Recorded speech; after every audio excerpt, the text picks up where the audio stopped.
시청자 여러분 안녕하십니까? CBS 토론입니다.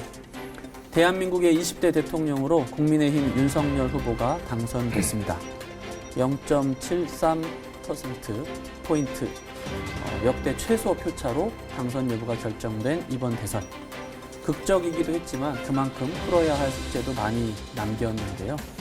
새 정부에 대한 기대와 우려가 만들어내는 파열음이 그 숙제의 무게를 가늠하게 하고 있습니다. 오늘 토론에서는 대선에 대한 평가와 분석, 그리고 새 정부에 기대하는 바에 대해서 이야기 나누도록 하겠습니다. 오늘 나와주신 패널 두 분을 소개하겠습니다. 크리스천 아카데미 원장 이상철 목사 나오셨습니다. 청월함 ARMC 연구원이시죠. 박현철 목사 모셨습니다. 두 분 자리해 주셔서 감사합니다. 네. 20대 대선 끝났습니다. 많은 분들이 많은 기록적인 시청률로 보기도 하고 관심도 높았는데요. 새 대통령, 새 정부의 역할도 우리가 얘기를 해야 되겠지만 일단 지난 선거 과정이랄까 거기에 대한 결과 전반에 대한 평가도 좀 먼저 짚고 넘어가면 좋겠어요. 어떻게 보셨나요? 네, 작년 11월에 어쨌든 거대 양당의 대선 후보가 정해진 다음에 저희 크리스천 아카데미랑 기윤실, 크리스천 아카데미 나름대로 이제 에큐메니칼 진영의 상징적인 단체고, 기윤실도 복음주의권에서는 대표적인 단체잖아요. 그러니까 양 단체에서 특집 토론 프로그램, 대화 프로그램을 마련했어요. 대선 전국 한국 기독교라는 주제로 서강대학교 정치학과 하상훈 교수라든지 송실대에서 사회철학 하시는 김선우 선생님, 북한대학원대학교 김성경 선생님 등 많은 분들이 오셔서 이 대선 전국에서 한국 기독교가 어떻게 이 관전을 해야 될까라는 걸 갖고 논쟁을 했는데, 그때 이제 이게 선거 끝나고 나서 그때 했던 일들이 딱 이렇게 기억이 나더라고요. 그래서 87년 어쨌든 시민혁명을 거치면서 성취한 대통령 직선제가 결과론적으로는 거대 양당 정치를 지금까지 존속하게 했던 어떤 토대가 되었던 사건이었고, 그것이 결국 20대 대선에서 이렇게 빅뱅이 이루어지는 거 아닌가라는 이제 그런 불길한 예감을 했었는데 그 예감이 틀리지 않았네요. 사실상 거대 양당 정치. 네, 한국 사회가 양분된 상황에서 죽거나 혹은 죽이거나 식의 사활권 권력 투쟁으로 옮겨갔고, 이게 지금 다 이게 씁쓸하게 나타나고 있어서 좀 가슴이 아프고, 어쨌든 대한민국 정치에서 대통령이라는 자리가 진하미가 있잖아요. 이렇게 어떤 정치적인 명분과 시대 정신을 놓고 대통령이라는 이름을 놓고 싸워야 되는 건데, 그럼에도 불구하고 이번 대선은 가장 정치적이어야 하는 대선 전국에서 가장 비정치적인 언사와 제스처들이 난무했죠. 이따가 좀 더 얘기를 할 텐데, 부연하자면 누가 대통령이 되는지에 대한 관심보다는 우리는 여기서 무엇이 대통령의 자질이고 무엇이 덕목이고 또 어떠한 물음을 우리는 대통령을 향해 던져야 되고, 이런 것들이 좀 더 이 대선 기간 동안에 활발하게 논의되지 못했다는 점이 가장 쓰라려요. 네, 박 목사님 어떻게 보셨어요? 잘 말씀해 주셨는데, 이제 정치적인 면에서는 좋은 말씀들을 해주신 것 같고, 저는 좀 더 일반인들, 대중들의 입장에서 보더라도 대중들의 입장에서도 아까 말씀하신 대로 양극화되는 면이 굉장히 강했던 것 같아요. 어떤 분들은 굉장히 몰입해서 이번 선거가 정말 중요하고 정치를 위해서 또 한국 사회의 어떤 과제들을 위해서 굉장히 중요하다고 굉장히 앞장서서 이렇게 자기 자리에서 선거 운동도 하시고 굉장히 정치적인 참여를 하시는 반면에, 또 어떤 분들은 거의 절반 정도는 정치에 대해서 혐오를 가지고 도저히 고를 사람이 없다. 이렇게 힘들었던, 어려웠던 선거는 없다라는 그런 혐오를 갖고, 그러니까 정치에 굉장히 과몰입하는 분들과 또 정치에 혐오를 가진 분들도 굉장히 극단적으로 나뉘고, 남성, 여성 부분도 갈리고 세대로도 갈리고, 여러 면에서 이 한국 사회가 발전하고 통합되기보다는 조금 퇴행하고 그다음에 분열되고 있고 대결 구도로 가고 있다는 면을 아까 말씀하신 대로 정치 구조적인 면에서뿐만 아니라 그냥 대중들의 어떤 감정 부분에서도 그런 것이 잘 드러난 그런 선거가 아닌가. 그래서 좀 끝맛이 쓰다 그럴까요? 혹자는 누구도 이긴 것 같지 않다 이런 표현을 하기도 했는데 지금 말씀을 해주셨으니까 다음 질문으로 넘어가면 이번 대선에서 특이한 지점 중에 2030 세대의 표심이었다 이렇게 얘기를 할 수 있는데 출구조사 설문을 보면 성별로 표심이 되게 나뉘었잖아요. 이제 전통적으로 사회가 양극화된다고 하면 지역이나 연령은 우리가 그렇게 해왔다고 봤는데 20대, 30대에서 성별이 되게 중요한 표차를 보였는데 이 부분에 대해서는 어떻게 보시나요? 이어서 얘기를 해주신다면. 네, 그 부분이 이렇게 많은 평론가들이나 이렇게 언론에서 관찰할 때 좀 두드러지게 보이는 부분인데 저는 그냥 단지 이렇게 표차가 두드러지게 갈라졌다를 넘어서 그게 기존의 그 선거운동 과정에서 나온 여론조사에서는 그렇게 두드러지게까지 보이지는 않았었던 것 같은데 막판에 그렇게 특히 2030 여성들이 확 쏠려가는 그리고 온라인상에서도 뭐 우리가 그 이제 지키자 뭐 이런 운동이 일어난 것은 정치권에서 사용했던 그런 혐오와 대결의 방식이 2030 여성들한테 위기감을 준 것이 아닌가. 그런 면에서 좀 더 위험하고 단지 의견이 갈라진 것이 아니라 이것이 좀 그 대결 구도에서 나오고 2030 여성들이 일종의 그 백래시에 대한 방어 과정에서 그런 결과가 나왔다고 저는 이제 판단이 되고 그러면서 조금 더 우리가 신중하게 들여다보고 이 결과가 주는 함의 그리고 2030 여성들의 목소리에 조금 더 귀를 기울여 봐야 하지 않을까 그런 생각을 합니다. 백래시라는 말을 이제 시청자분이 어려워하실 수도 있는데 조금 쉽게 설명해 준다면 이렇게 지금 정치권 일부 정치권에서 여성 뭐 여가부를 폐지한다거나 그렇죠. 뭐 이런 네. 형태의 정치 공약을 하니까 네, 그렇죠. 그런 거에 대해서 위기감을 느껴서 반작용으로 네, 나온 맞습니다. 결과다 이렇게 보신다는 거죠. 네, 이 원장님 어떻게 보셨나요? 박 목사님 의견에 저도 전적으로 공감하면서요. 그러니까 2030 세대의 표심과 관련해서 일단 제가 두드러지게 봤던 거는 투표율이었어요. 2000년대에 들어와서 했던 5번의 대선 중에서 이게 1, 2위였어요. 굉장히 높은 그 투표율이라고 할 수 있는데 20대의 투표율은 낮아요. 작년 19대에 비해서. 작년 19대, 지난번 19대, 지난번 19대 같은 경우는 20대 같은 경우가 76.2%였는데 요번 20대에서 20대는 65.3%, 그러니까 11% 가까이 하락을 했어요. 30대 역시 5% 하락. 19대가 74.2%인데 69.3%. 그러니까 2030이 평균적으로 한 7%대 하락을 했던 거죠. 그러니까 이게 굉장히 주목할 만한 부분인 것 같아요, 저는. 이렇게 이런 투표율의 하락이 전반적으로 2030 세대가 이번 선거에 임하는 관전 포인트였다는 거지. 정치적인 실망감, 지금 무수히 지금 나오고 있는 뭐 무관심 냉소들이 이런 이제 투표율에서 좀 차이가 났던 것 같고 막판에 2030 여성들이 몰렸던 거는 제가 보기에는 이 부분이었던 것 같아요. 구조적 성차별은 없다. 차별은 개인의 문제다. 과연 그런가라는 질문을 스스로에게 하게 되고 이 표심으로 한국 사회에게 좀 물었다고 생각을 해요. 어쨌든 선거는 끝났습니다. 이제 어떻게 하면 좋을까요?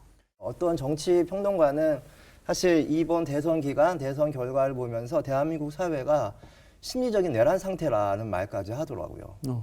저는 일단은 이렇게 두 가지 얘기를 하고 싶어요. 저 세대에 대한 얘기와 이렇게 부동산으로 인한 부의 이원화에 대한 이야기를 조금 더 집중적으로 하면서 이 부분이 굉장히 앞으로의 문제를 풀어가는 되게 중요한 포인트가 될 것 같아서 뭐 다른 것도 많이 있겠으나 일단 세대 간 분열의 투표율에 대한 이야기를 먼저 하자면 지금 2030 세대는 약간 이분하게 같다고 봐요. 이렇게 어느 한쪽으로 확 기울진 않았는데 40대, 50대와 60대 이상이 갈렸죠. 우리 알다시피. 40대에서는 남녀 불문하고 25% 차이로 이재명 후보가 승리를 했고 50대에서도 남성은 14%, 여성은 4%, 평균 9% 정도 이재명 후보가 승리를 했습니다. 반면 60대 이상에서는 남녀 공이 35% 이상 윤석열 후보가 높게 지지했습니다. 제가 작년에 책을 두 권 한 권 읽었어요. 하나는 이제 30대 연구자들이 한국 사회의 보고서라고 하는 추월의 시대라는 책이었고 다른 한 권은 그 최연수 선생님이 쓴 구술사 하시는 최연수 선생님이 쓰셨던 산업화 시대 70대 남성 태극기 부대 어른들을 인터뷰한 책이었어요. 그게 이제 할배 탄생이라는 책이었어요. 근데 그 책을 보면서 제가 2030 세대와 우리 산업화 6070 세대들의 마음을 조금이나마 이해할 수 있었던 지점이 있었어요. 2030 세대들이 바라보고 있는 586 세대를 향한 삐딱한 시선, 그리고 산업화 세대들이 남성들이 산업화 남성 태극기 부대 그 어르신들이 이 사회를 바라보는 섭섭함, 앵거, 외로움, 뭐 이런 것들을 읽으면서 내가 좀 생각을 다시 하게끔 했던 시간이었던 것 같아요. 새 정부에게 바라고 싶은 게 바로 이 점들인데 결국엔 제가 무엇을 해야 되겠다는 강박이 있을 거예요. 되게 간신히 이겼기 때문에 뭔가 보란 듯이 하고 싶으실 텐데 저는 일단 진정으로 그 2030 60대 이상 분들의 마음을 좀 그분들이 주로 지지를 살폈으면 했으니까. 좋겠어요. 네. 이게 정말 이 늦더라도 네네. 공부를 하고 뭐 다른 거 할 거 없이 정말 공부하고 모시고 이야기를 듣고 어떠한 플랫폼을 만들어서 지속적으로 어떤 만남과 이야기와 소통의 광장을 만들면서 뭐 하지 마시고 그런 얘기들을 꾸준히 듣다 보면 뭔가 새로운 생각들, 새로운 상상이 나오지 않을까? 뭐 이러한 부분들이 좀 새 정부에게 말하고 싶은 부분들인 것 같아요. 어떻게 보세요? 세대론으로 구분하는 거에 대해서 동의하시거나 궁금한데 이런 부분에 대한 입장에 대해서. 마지막에 해주신 이제 정부가 무언가 계속 하려고 하기보다는 좀 더 듣고 대화의 자리를 마련하는데 집중해야 한다는 의견에 저도 전적으로 동의합니다. 지금도 계속 문제가 되고 이슈가 되고 있지만 뭐 집무실 이전 문제를 가지고 지금 그 취임 전부터 이렇게 서두르냐 하는 목소리들이 계속 나오고 있는데 네, 그렇죠. 그 당선자는 굉장히 단호하게 제왕적 대통령제를 극복하기 위해서 단호한 결단을 해야 된다고 하는데 그게 일종의 모순인 거죠. 제왕적 대통령을 극복하기 위해서 결단하고 제왕적 결정을 해야 된다는 것 같은 그런 인상, 그리고 굉장히 서두른다는 인상, 이런 것들은 여전히 자신들을 지지해주는 지지 그룹만을 바라보고 정치를 하는 게 아닌가 하는 우려를 갖게 하고요. 정말 그 통합을 이루려면 대화의 자리를 마련해야 하고 상대방의 이야기를 들으려고 하고 그러면 조금 더 기다려야 하지 않을까.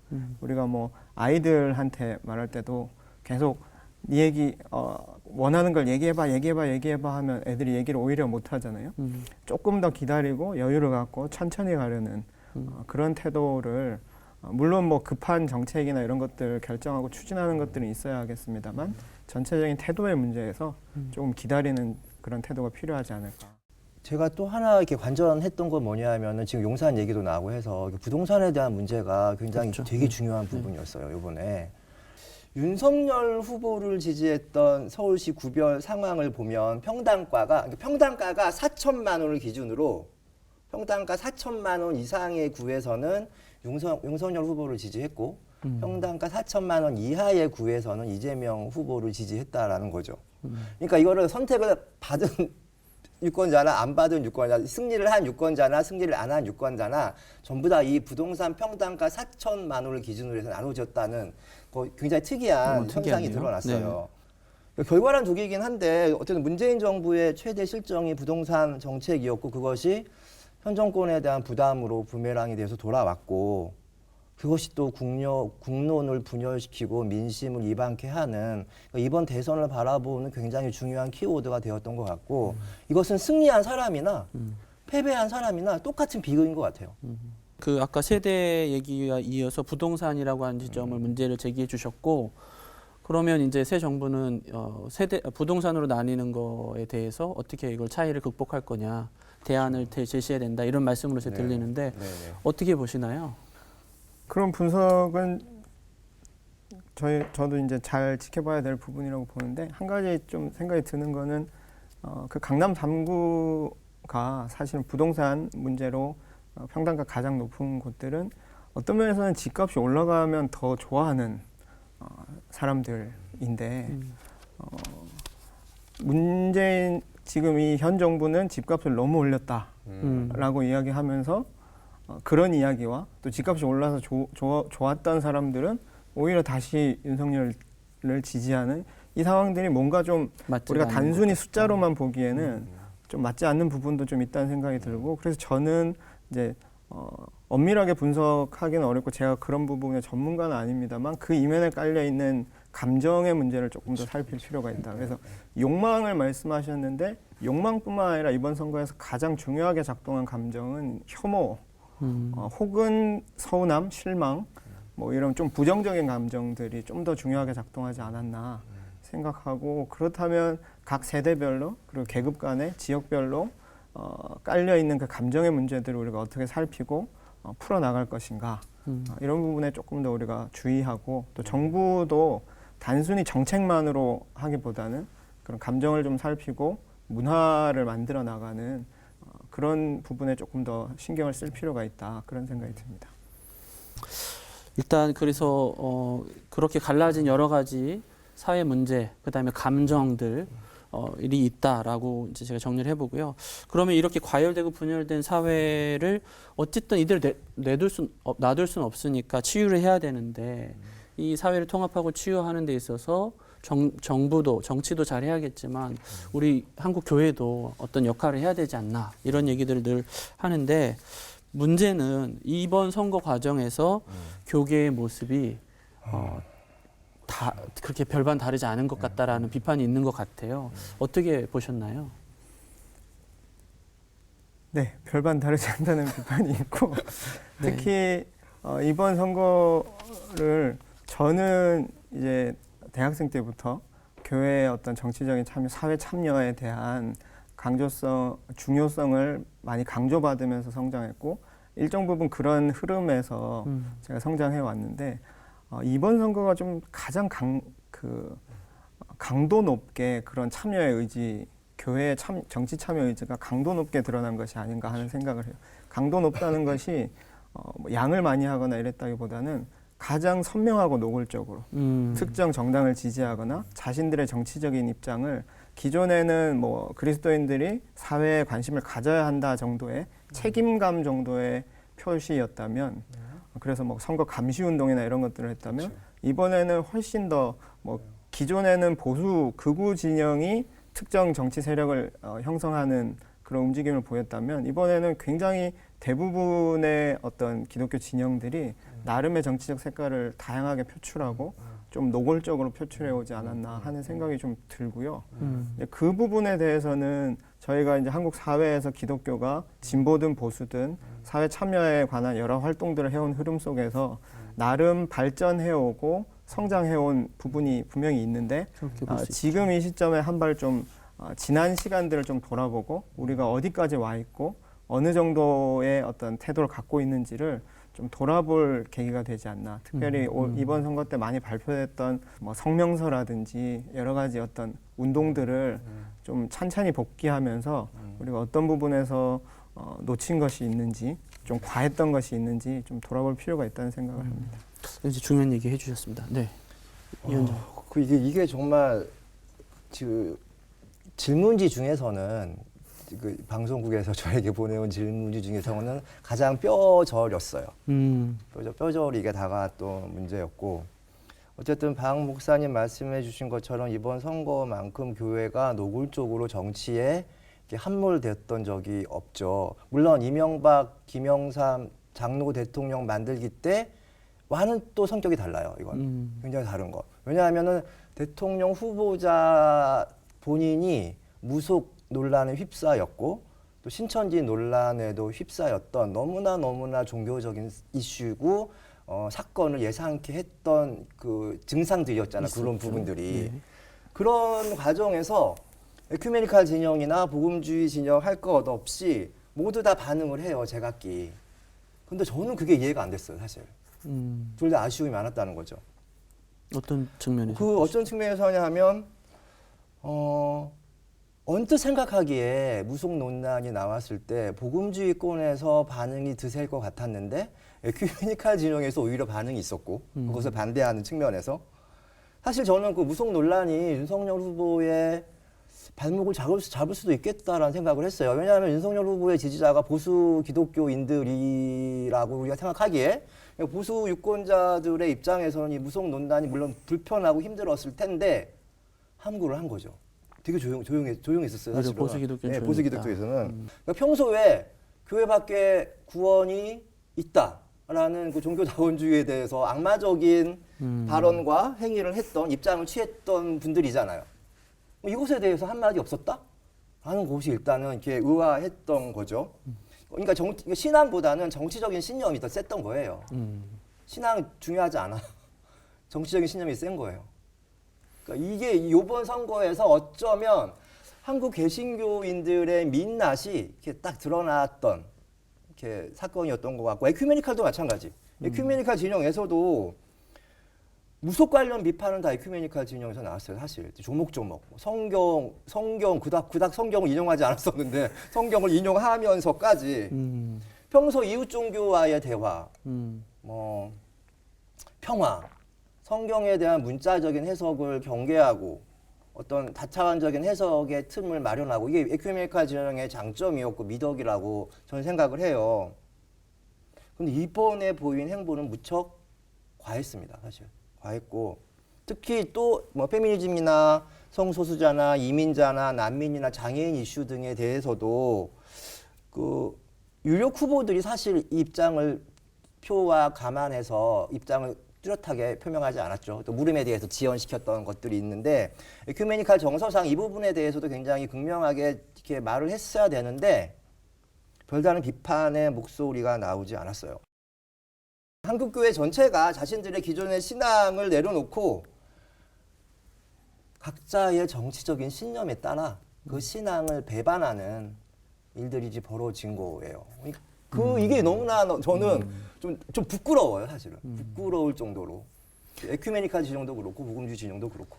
그래서 지금 얘기해 주신 분이랑 거의 연관이 되는 것 같은데, 어떻게 하면 이제 기독교 내에서도 이제 정치 운동이랄까 선거 운동이랄까 이런 것들을 잘 할 수 있을까, 더 발전적이고 오늘 주제가 사회적 갈등을 어떻게 극복하고 더 나은 사회를 만들 거냐 이런 건데, 그런 부분에 대해서 조금 더 좀 부연 설명해 주신다면 뭐가 있을까요? 세대 간에도 갈등이 있고 교회 안에서도 또 한국 사회에서도 이렇게 우리가 굉장히 끊어져 있고 단절돼 있고 분열돼 있다는 인상이 강한데, 어떻게 하면 우리가 이걸 통합할 수 있는 대화의 장을 마련하느냐, 이것이 저는 가장 큰 과제라고 생각하고요. 교회 안에서 소수의 사람들이 먼저 모여서 평등하게 이야기 나누고 서로의 생각 차이를 좁혀나가는 그런 훈련.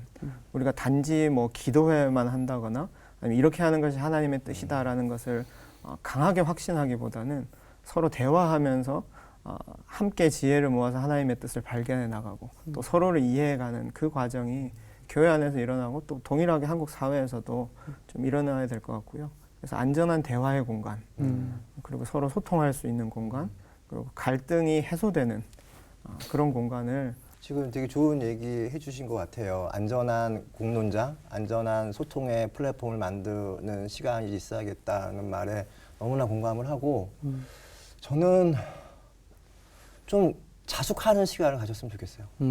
종교? 릴리전이란 말이 리걸이잖아. 다시 리걸은 이제 잇는다, 관계를 맺는다. 종교란 게 원래 사회는 그렇습니다. 늘 분열되어 있었고 늘 분열되어 왔고, 분열되는 가운데서 또 무언가가 생겨왔고, 그 가운데서 종교는 다시 무언가를 이어왔던 단체고 집단이고 생각이고 신념이고 행위잖아요. 한국 사회가 한국 개신교회에게 그런 요청을 할지는 모르겠어요. 우리를 이어달라고. 하지만 그럴 때일수록 우리가 다시 한번 종교적인 것이 무엇인지에 대한 숙고와 기도와 성찰이 있어야 될 것 같아요. 이 외에 좀 새 정부에 어떤 부분 당부하고 싶은 것들이 있다면 좀 말씀 부탁드릴게요. 제가 당부를 한다고 들릴지는 모르겠습니다만 네. 과제랄까요? 새 정부뿐만 아니라 한국 사회의 과제가 앞서서도 얘기했지만 이렇게 분열되어 있는 상황에서 통합의 그 과제가 주어져 있는데, 우리가 이렇게 극단적으로 분열된 상황에서 통합을 이야기하다 보면 반드시 그늘진 곳이 생길 거라는 생각을 해요. 뭐 경제가 먼저다라고 할 때 모든 것이 경제, 아니면 뭐 안보가 먼저다 할 때 모든 것이 안보 쪽으로 집중되고 나면 분명히 소외되고 그늘진 곳들이 생기거든요. 그래서 정부도 그런 부분들을 좀 잘 살피면 좋을 것 같고, 특히 교회는 한국 사회 안에서 소외된 그늘들을 잘 돌보는 역할, 그것이 교회의 본연의 역할일 것이고 또 그런 것들을 그냥 돌볼 뿐만 아니라 그런 가려지고 목소리를 내지 못하는 사람들을 세워주고 대변해주는 역할을 교회가 하고 또 정부는 그런 사람들의 목소리를 들어주는 것, 그것이 우리 사회의 과제가 아닐까 생각합니다. 네. 이 원장님. 새 정부에게 당부하고 싶은 거는 제가 신학자이고 목사이기 전에 정말 부탁하고 싶은 거는 지금 많은 얘기가 나왔는데 정치 개혁을 해달라는 말씀을 드리고 싶어요. 정치 개혁. 이번 선거에서도 드러났던 것처럼 역대 뭐 최소차 승리와 패배였잖아요. 정말 50대 50, 정말 옛날에는 49대 51이라고 했는데 이제는 50대 50이에요.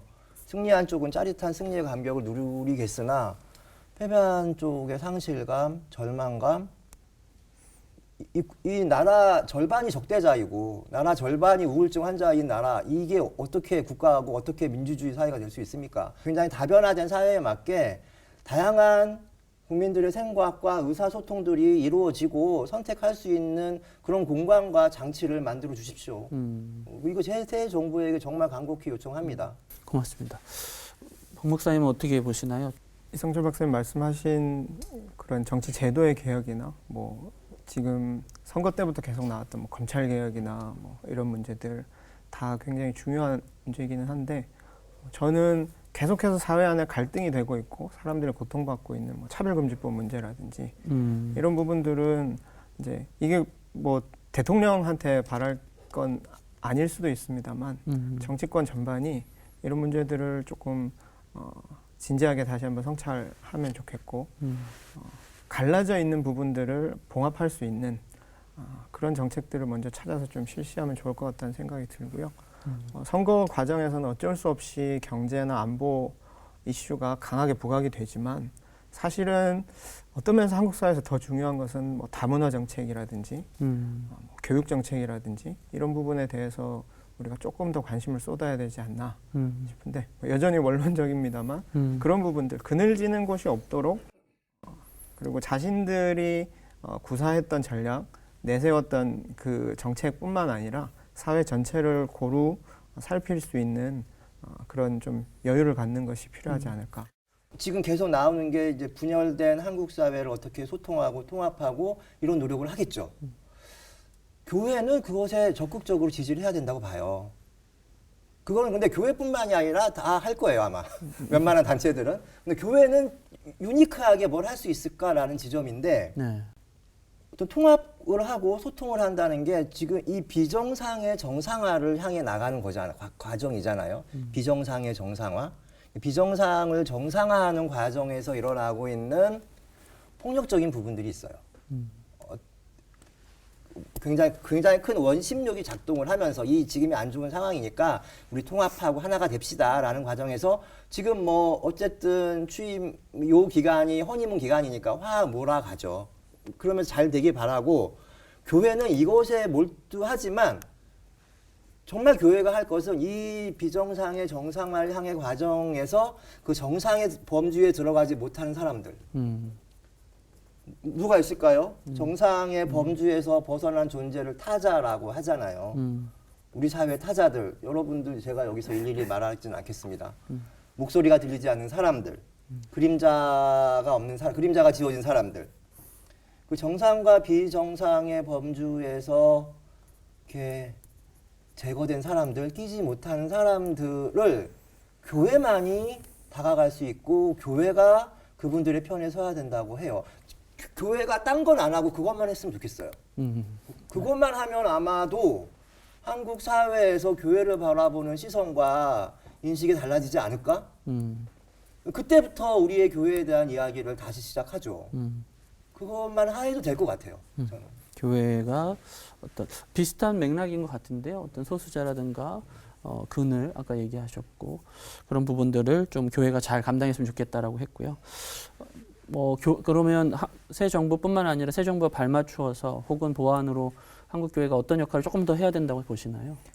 한국 교회는 아까 말씀드린 대로 이번 선거에서 드러난 교회의 어떤 정치 참여나 공적인 참여에 태도 부분에서 좀 반성할 부분이 있다고 보기 때문에 교회가 어떻게 정치 참여를 할 것인가, 정치적인 문제에 대해서 교회가 어떤 입장을 갖고 어떻게 입장 표명할 것인가 하는 부분에 대해서 원론적인 고민을 좀 다시 할 필요가 있다고 보고요. 그 부분에서 제가 좀 생각하는 건 두 가지인데 현실적인 과제는 교회 안에서 기독교인으로서 활동하는 사회 전문가들을 길러내야 한다.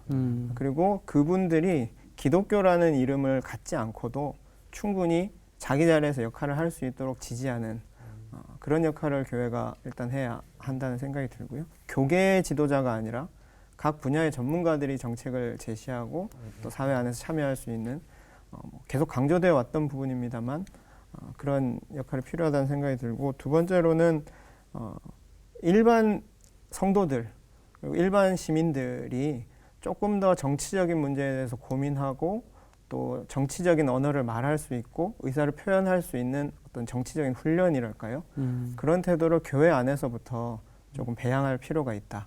일종의 교회 안에서 민주적인 자질을 배우는 거라고 생각하면 좋을 것 같은데요.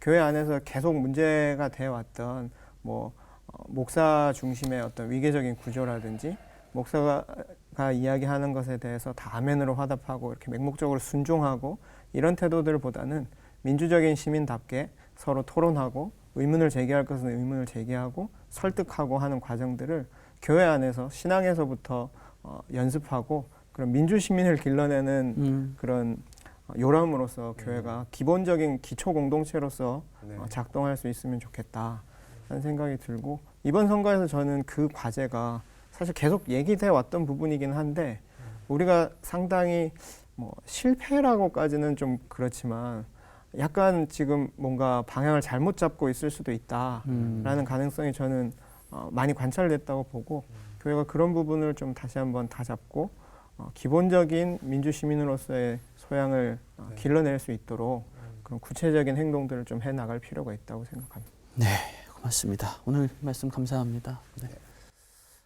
대통령 당선자를 결정한 24만여 표차는 갈등과 배제가 아닌 통합의 국정 운영을 하라는 민심의 준엄한 뜻으로 해석되고 있습니다. 우리 국민의 뜻을 새기고 받들어서 퇴임할 때 더 큰 박수를 받는 대통령으로 남기를 바라겠습니다. 오늘 CBS 토론은 여기에서 마치도록 하겠습니다. 시청해 주셔서 고맙습니다.